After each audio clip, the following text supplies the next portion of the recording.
This episode of Capes and Lunatics is brought to you by Tweaked Audio. Get awesome headphones, go to tweakedaudio.com and use the coupon code Southgate to get 30% off, free shipping, and a lifetime warranty. Or you can get there through the link on our website, southgatemediagroup.com.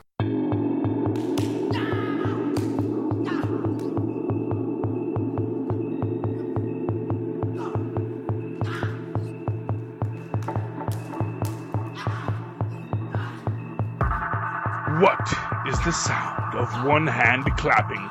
What is the sound of one fist punching? What is the sound of the IronCast? Welcome back, students, to the IronCast. I am your host, Charlie, the Professor Esser, and with me, as always, is my friend of wealth and svelteness. It's Mozz. Yes, it is Mozz. Welcome back, dear students, to the CageCast, Season 2, Episode 1. Tonight's episode, The Fury of Iron Fist.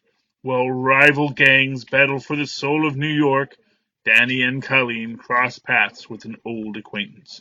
Joy embarks on a new adventure. Our director is David Dobkin. Our writers are, of course, Roy Thomas, getting the Marvel Comics credit along with Gil Kane. Oh, Gil Kane. Was that the guy who drew Batman? I don't know. Created by, credit is, of course, the ignominious Scott Buck. M. Raven Metzner gets our written by this week. Matthew White and Tatiana Suarez Pico is our executive story editors, whereas Jenny Lynn is just a regular story editor. And I think that's everybody, except for a bunch of other Marvel credits for who created each of the characters. Neil Adams, John Byrne, Larry Hannah. Get Colleen Wing, Davos, Colleen Wing, Ward Meacham, and Joy Meacham. Gil Kane is, of course, Denny Rand. Roy Thomas, Denny Rand. Chris Claremont has a Davos credit here. Bill Everett also got some credit on creating Danny Rand. Doug Monick did Colleen Wing, Ward Meacham, and Joy Meacham. Joe Romita Jr. Worked on creating Typhoid Mary and Mary Walker, as did Ann Nocenti, Tony Isabella, and Frank McLaughlin. Boy, all those Marvel guys putting all this work in, and this is what they get. And this is what they get for it. Okay, let me just say this starts out strong. Okay. Obviously, Maz does not agree. I don't know. You have a man punch an armored car. That makes me take notice. The fight scenes were pretty cool. I'll give you that. Yeah, I really felt that they put a lot into their fight scenes in this. When we were talking about this earlier, I just think it's so hard to get beyond Danny as a character. And I do think that it is intrinsic to who Danny Rand is. That I think he works better in the comics. I just think when he becomes human, he becomes a bit too real. And I think what I really actually do like about this episode is it is really like he does understand that. He understands how ridiculous his life is. And he hates it. And it's interesting because, we were just talking about, the choices we make and those paths set out for us, talking about Mariah in episode 9 of the CageCast for season 2. And I think that this is part of what Danny is working with. Again, trying to make the difficult choice to be good. But of course, the problem for Danny is there is little he can do aside from, as many a philosopher has said, give all you have to the poor and come and follow me. There is little he can do to alter his life except the most extreme thing he could do, which is actually just, disavow all the wealth and power. But of course, in doing that, he would also be disavowing all the good he could do with that wealth and power. So he is in this same question that Davos puts to him in reference to the fist. Mm-hmm. Give it up if it really, and he's like, well, no, I kind of like it. Well, I think and here's what I'll tell you, because here I think is the real. There's a little thing that we get and what was it when Davos meets what was it yeah, Mr. Yang, when he meets with Yang about the item they're trying to get imported. Right. And Davos makes the point that where he comes from, those who go back on their word are thrown from the cliff. Mm. And then he says, and as a child, I would go down to break their bones for good measure. And I think in that moment, you get the entire reason why he was not allowed to have the Iron Fist. Because I think this is where someone said, this child, and it is his own father who says this, I believe, as we watch, because it seems like his father, from what he says in this, made the decision that allowed Danny to have it. Because he says, he says to Danny, had it not been for the interference of my father, I would be the Iron Fist. Right. I think it is this point that that is revealed in that simple scene, that Davos has always been one who would choose evil. Even as he says, I am the righteous man, because you are evil and therefore I am punishing you. But as we've seen with the Punisher, that path of punishment isn't really a hero's path. It is a path, maybe some might say, is a net good for society that you will have a Punisher. And Davos certainly would love to be the iron-fisted Punisher. But as the sacred caretakers of this power, there is this importance to them that that power only be granted to one who will show the responsibility. And when you look at Danny Rand in this situation, when he says, they say, I am the barefoot billionaire who never had to work a day in his life, and of course, I believe it's Edward Meacham says to him, well, they're not wrong, Yeah. And even as he is making the choice to work a day in his life, he is still making that choice. Essentially, he has not been put in a place where he did not have a choice. Although one could argue his entire journey on the path to become the Iron Fist was not his choice. That's true. His plane was shot down. Exactly. The plane crashed, and then he had to find his way through the world he was in. And in doing Ward Meacham, not Ed Meacham. And in doing that, he I have IMDb open right in front of me. I don't know why I just don't look at it.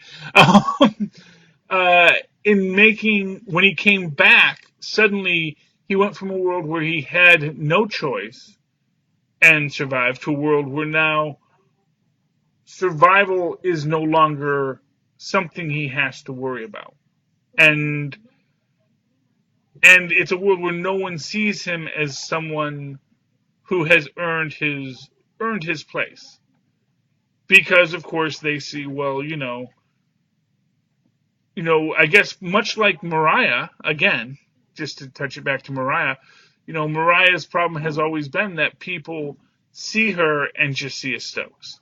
And they don't see all of the work she did to be more than a Stokes, to be more than a crime boss. And yes, she worked with the crime syndicates and she was connected and all that kind of stuff.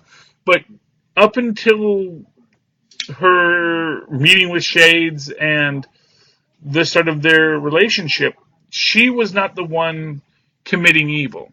She was the one who was the face of legitimacy. And I think for Danny Rand, his problem is that he feels there is no way for him to prove his legitimacy.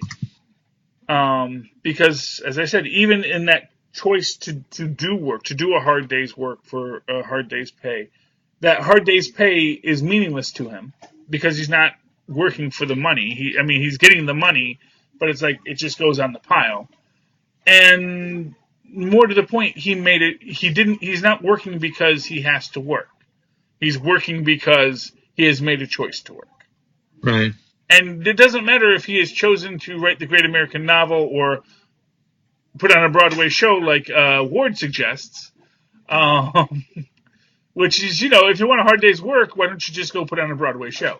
That's a lot of work, and I think that's more so than anything. That's just his cover and his ear on the street, because I think the narrative they're trying to push here, it seems to me, is like what they did with Daredevil. It's getting to him. He's starting to hurt people, or like Batman in the DC universe.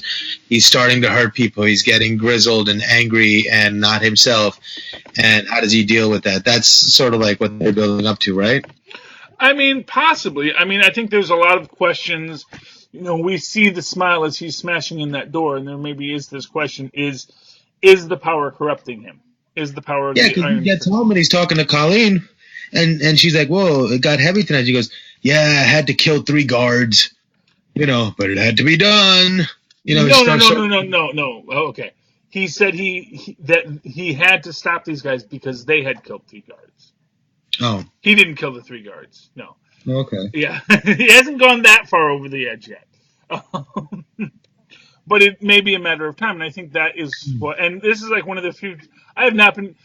Honestly, here's one thing I'll say that is, that we're starting this just as it has been announced that Iron Fist has been canceled from Netflix, and I think it is a statement to be made that normally I am binging these things, and I'm like 3 episodes in, and I have not seen episode 4 yet, and it's like my motivation to is not there the way it is with Luke Cage or Daredevil or Jessica Jones. There's not been this urge that I got to see what happens next to these crazy cats, and I think that is a real negative for Iron Fist in general. But I think when we see, but again, I think that this is what's going to be shown to be what the point was, is that the power of the dragon is going to corrupt, or can corrupt. And if someone is already drunk on their own power as a little boy who can break the bones of dying people, right, what would a person like that do with the Iron Fist? Davos may say, I seek to, I will serve Kunlun, but, I don't know if he would. I don't know what is, I don't know once he has that Iron Fist, if anyone's questioning of his approach to the universe is ever going to be allowed. Right. And I think that from the Iron Fist's perspective or from the Keepers of the Iron Fist perspective, that Davos was not someone who should be allowed that power. He was someone that needed to be kept away from that power because the power would have destroyed him and everyone else with it.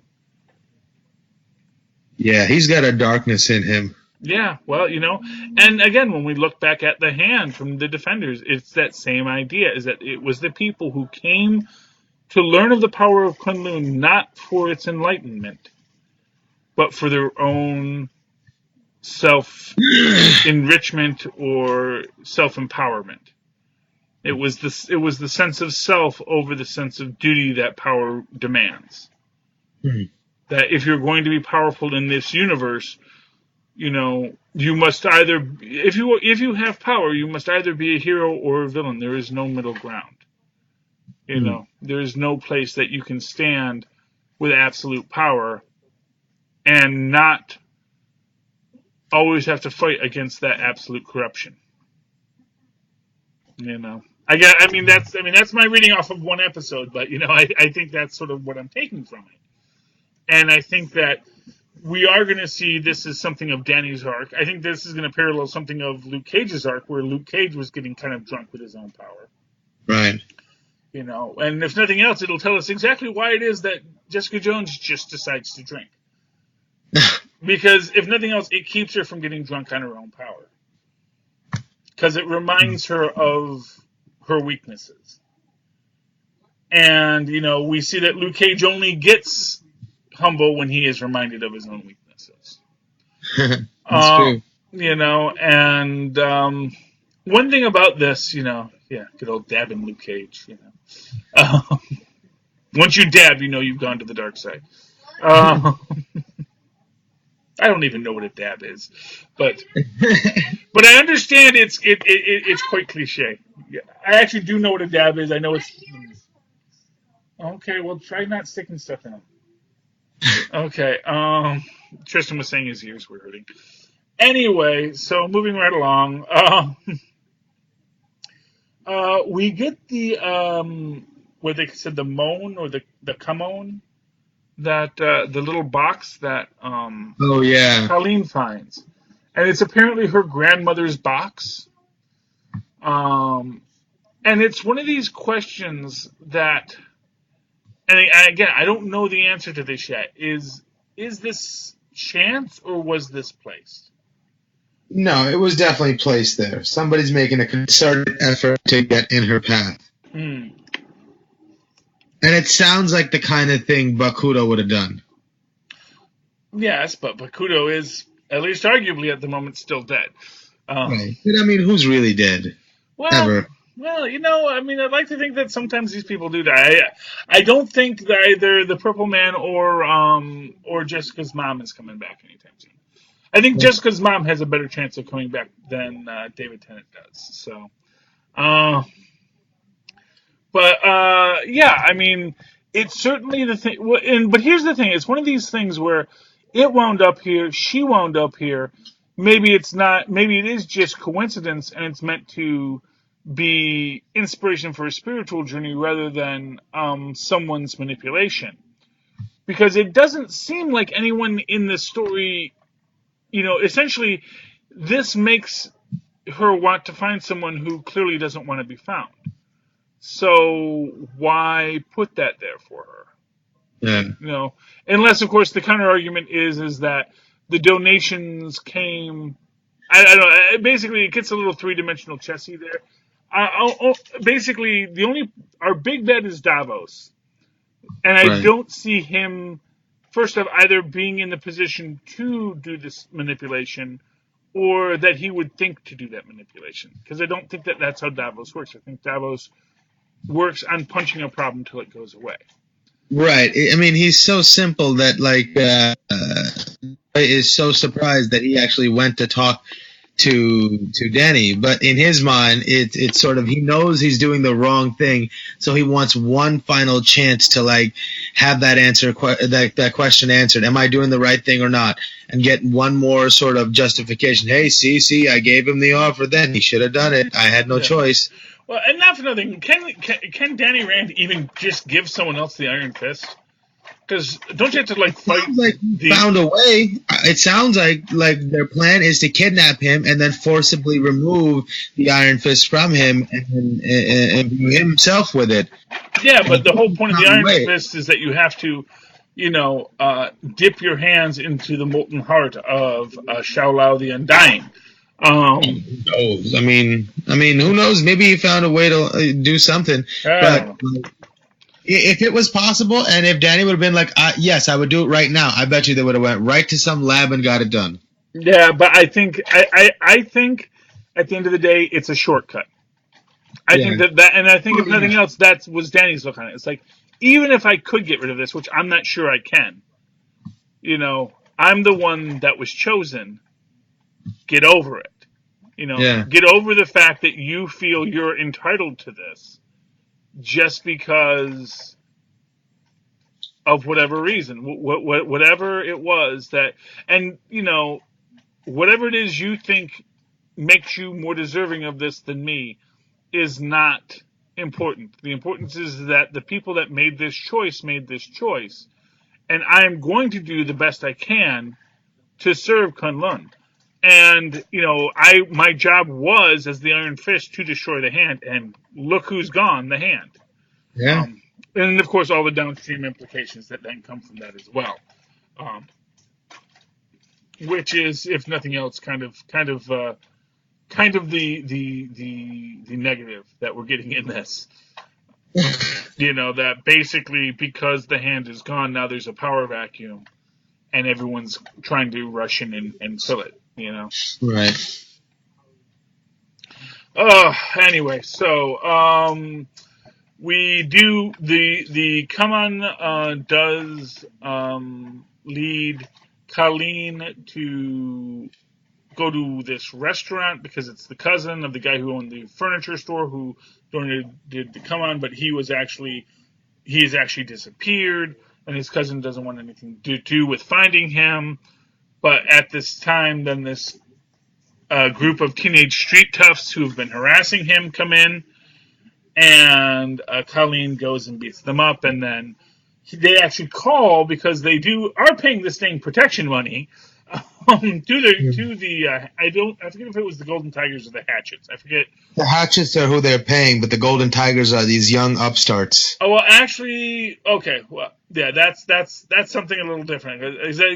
By the third episode, you find out that they actually aren't the Golden Tigers. They're just some gotcha. Yeah. They're just some rando teens because that's why they're saying they're so young. They're these little kids.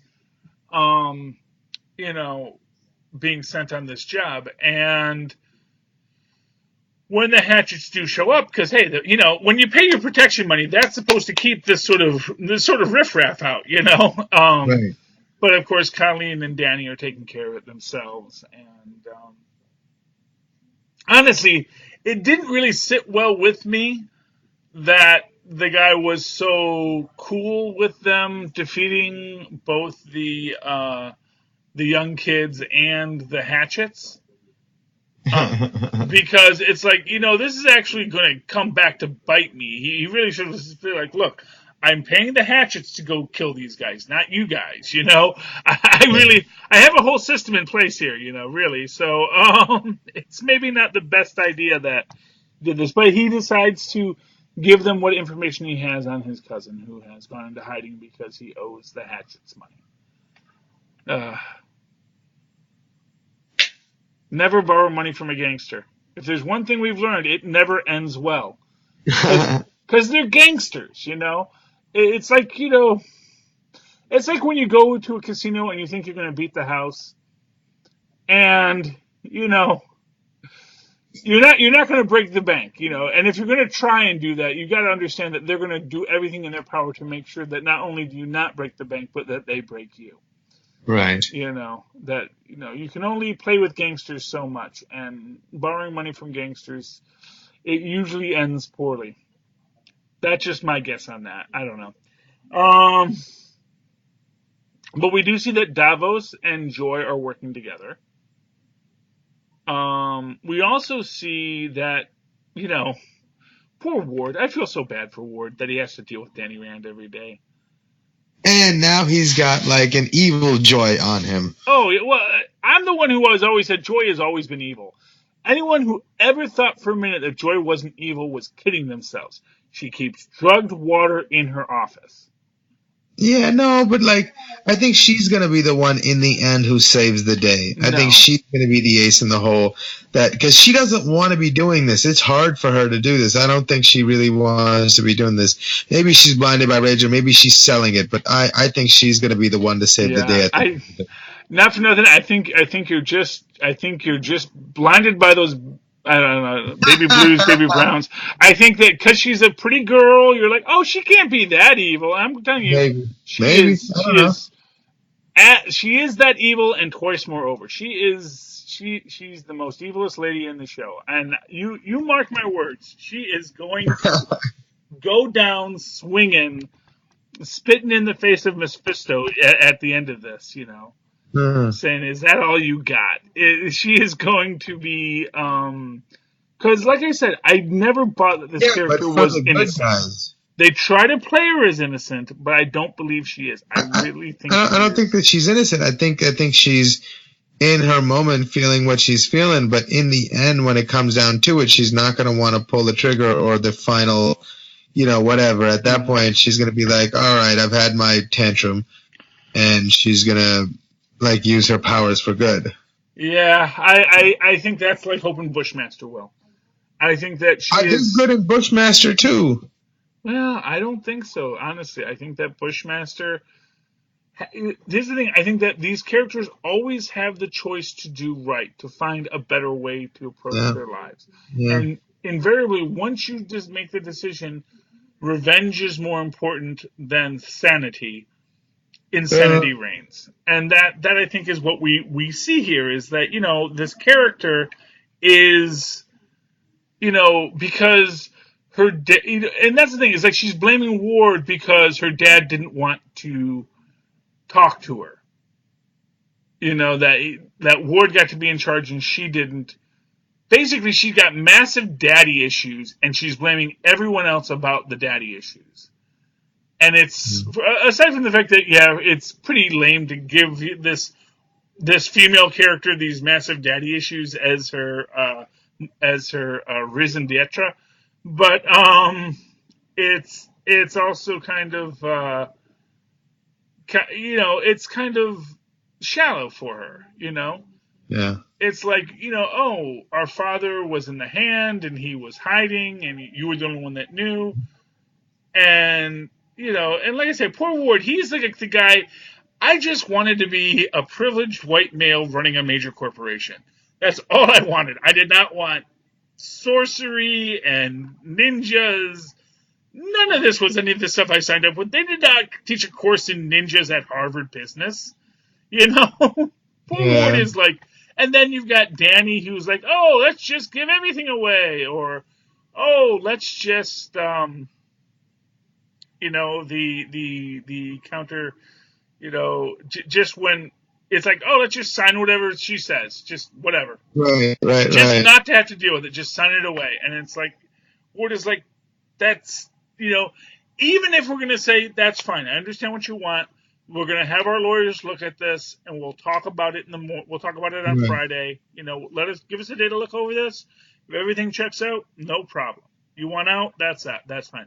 But no, instead, and again, like she says, it's that dismissive sanctimoniousness of, fine, I have 51%. I can sign on the dotted line, and I'm not even going to read what I'm signing. For all I know, honestly, they should have just said, I hereby give Davos the Iron Fist in that contract. Yeah. It's like, wow, that was easy. Boy, I don't know why we just didn't even think of that. This guy signs whatever you put in front of him if you give him little puppy dog eyes, Yeah. That would have been a great part of the divestment package, legally binding. We're going to get Foggy Nelson as our lawyer. Okay. Anyway. Anything else you want to say about this episode, Mozz? No, I mean, not much to say. It is what it is. Yeah, it is what it is. I mean, here's what I'll say. I don't want to make it sound like I'm down on this episode. There's a lot of things I liked about it. There's a lot of things and here we'll say it's definitely better than the first season. I mean, I think it is leaps and bounds ahead of the first season in this first episode. And I think it does, I'm hoping it's going to prove itself worthy of our time. But I don't feel like it has the same sort of charm and the interestingness that the first couple of episodes, the first season at least had. This seems tired and dragged out. Okay. I mean, we didn't even talk about poor Typhoid Mary. Ward has this entire episode is the expression I have watching this episode. It's just like, oh my God. And as I just pictured in my head, like, oh, I was so done with this, but they brought me back. I got it. Oh God, here we go. Oh, here comes this guy. Oh, hey, Danny. And he's so annoyed by him. And it's just like, that's what most people probably feel like watching. Yeah, I will tell you, Mozz, I can guarantee you are not alone in that assessment of any of this. And I think that it's just, you can only do so much.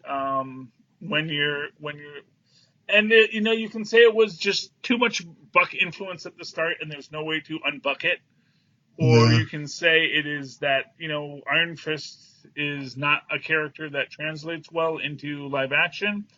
But what I will say is I think it's not even that Iron Fist doesn't translate well into live action. It's just that I think that Iron Fist is a supporting character. I think Iron Fist is best thought of as the Robin to Luke Cage's Batman. Right. And I think that when we see Iron Fist and Luke Cage working together, people feel that chemistry. And I think that the Heroes for Hire thing is something that is down the pike. And we just have to get through this to get there. So, fingers crossed. Mozz, if people would like to talk to you about this on the social meds, as they say, as the kids say, hip young kids, how can they do so? Oh, they can find me on Facebook under Mozz Manzor, or email me at mozzmanzor@gmail.com.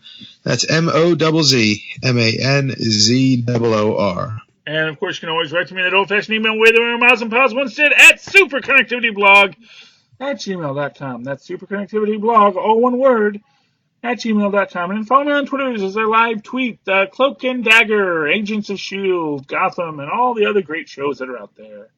At Charlie Esser, that's CharlieEssesscr. Look for the 2 E's in the middle for quality. Ping! Dear students, thank you for studying with us once again here within the IronCast. Know always that the road to Kundalun is not a path to a door, but a road leading forever into the horizon. Good night.